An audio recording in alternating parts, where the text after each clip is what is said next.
So today I want to give you my three-step strategy for winning any client consultation process. And this is going to ensure that you get booked event after event without fail.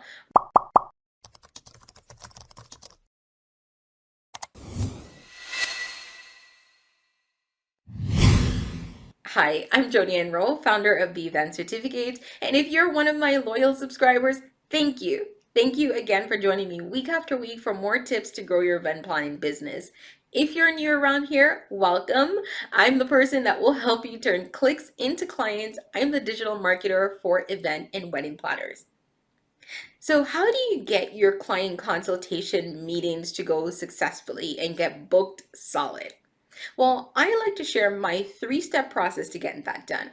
So the first step is your pre-consultation, right? So this is everything you need to do to get prepared for your client consultation meetings. This includes your interaction with your clients. How are you speaking to them? How are you delivering information? How is that exchange happening so that clients will feel like they're about to have the best client experience with you, especially if they hire you for the event? So one of the things I want you to do is I want you to rethink your entire process. When you're looking to book clients, when clients reach out and they have an inquiry, just ensure that you're not doing everything that everyone else is doing. So when they reach out, a lot of planners will usually respond and send back a generic email. So let's say they ask you for a price. You respond, you send back a generic response with a price. You don't ask them anything about the event, or the questions that you ask might already be included in what you presented, but there isn't much to it that makes the client feel like you've taken it to a very personal level. So one of the first thing I want you to do is when you're responding to clients, always include any information that they included in their email to show that you actually read what they wrote. Right? The next thing you want to do is if they called you, you want to ensure that you include information in the call, right? So they know you were listening. The key to winning any client is to show that you heard them, that you were listening, that you're really paying attention to their needs. Now, the other thing I want you to do is to not send them those 10, 16-page questionnaires that every event and wedding planner sends out. Your clients are shopping around. And when they're shopping around for a wedding planner, chances are they've already met a couple of other vendors. So before they reach out for a wedding planner, because wedding planners, event planners are not often the first person they try to book. So they would probably have started with a venue.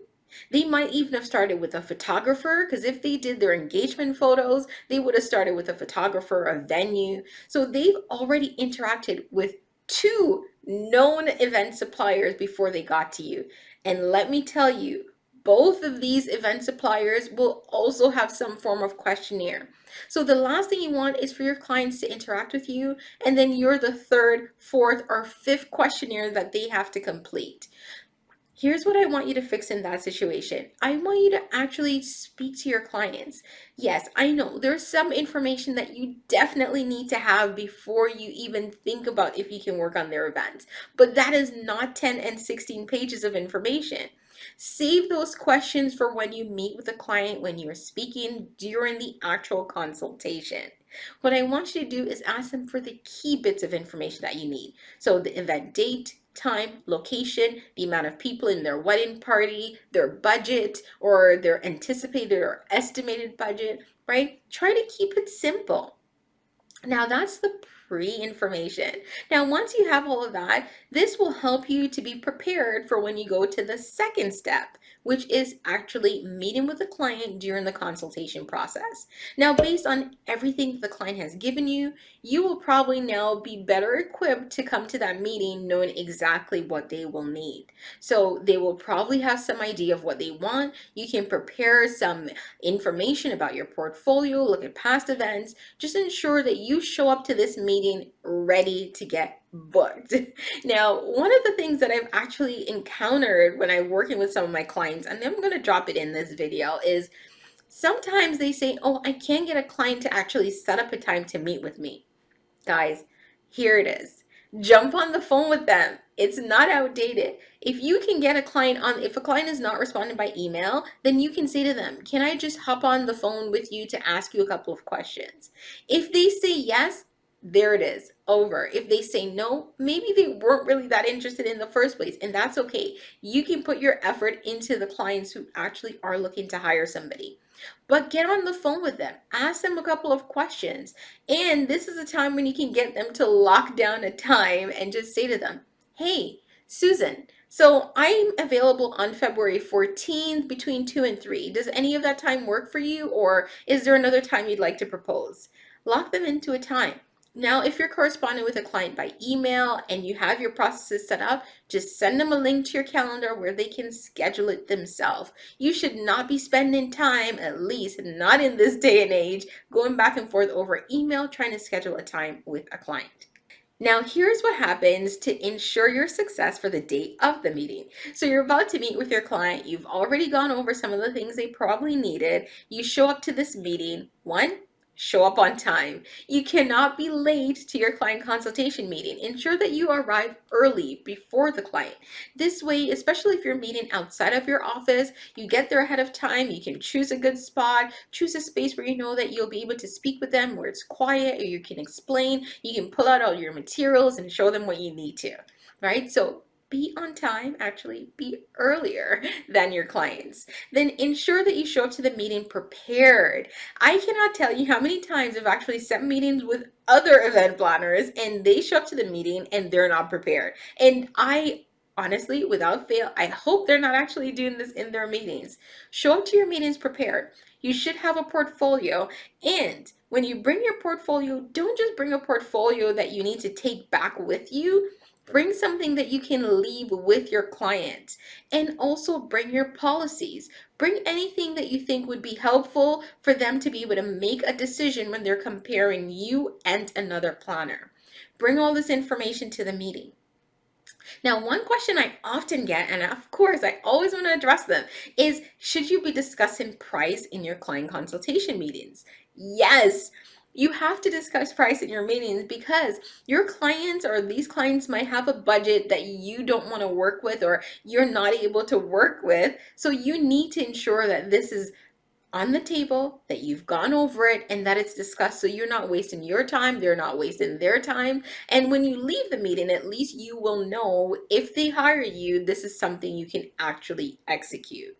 So you want to discuss price in the meeting. You want to discuss their style. You want to discuss what it is that they would like to achieve from the event. What are their goals? What do they want to have done? Can their budget actually do this? And what you're able to propose. Now, in the client consultation meeting, sometimes there are clients who you would have met who you're actually meeting with them to go over a proposal. Other times it might be that you're meeting with them and then you'll be sending them something after the meeting.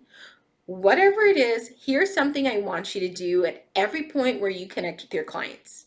Make notes and listen. It is so important that you capture what your clients are saying, what they're complaining about. If they said they really, really do not like macarons, ensure that you make a note of that because that's something you probably then don't want to be included in a proposal, in a dessert buffet, in any type of presentation that you make to them about what to be included in their event. These little key items show that you're listening, and believe it or not, guys, it what helps you to win. It's what helps you to book clients over and over again. When clients realize that you're listening and you're basically just presenting what they've said they wanted to them, that's how you win these proposals. This is how you actually win in these meetings. So here's what I want you to do. Take notes during the meeting. It's really that simple. And when I say take notes, guys, I don't want you to sit to the entire meeting just writing and not actually engaging and interacting with the clients, but I want you to be making notes of things they say that you want to remember later on. Don't rely on your memory. That's very important. Now, the third part is what happens after. So once you've had your client consultation meeting, ensure that you follow up with your clients. Send them an email, send them a card, send them any questions that you had after. Just ensure that you're following up to show them that one, you would like to get booked, right? And if you have any questions, don't try to assume. Ask them as well as thank them for their time. The other thing I want you to do is I actually want you to make it clear to them that you want to get hired. So many people forget to do this, but you can just say to them, I actually really would like to plan your wedding, so let me know if you have any questions or if you want me to clarify anything to help you make that booking. It's okay to do that. Ask for the sale. In these situations, you are selling, and it's important to actually sell yourself. That's important. So if you have any questions, drop them below, but that's a three-step process I want you to follow to get ready for any client consultation. So let me just recap. You're going to do your pre-consultation work. You're going to be listening in the actual consultation meeting. You're going to follow up after with questions, as well as to let them know again that you would like to be booked. Now, if you have any questions, again, drop them below and I'm happy to answer them for you. And you know I'm going to say it, so don't even wait. If you haven't already subscribed, hit that subscribe button, as well as hit the notification bell so that you can be alerted every time I drop a new video like this to help you make more bookings week after week.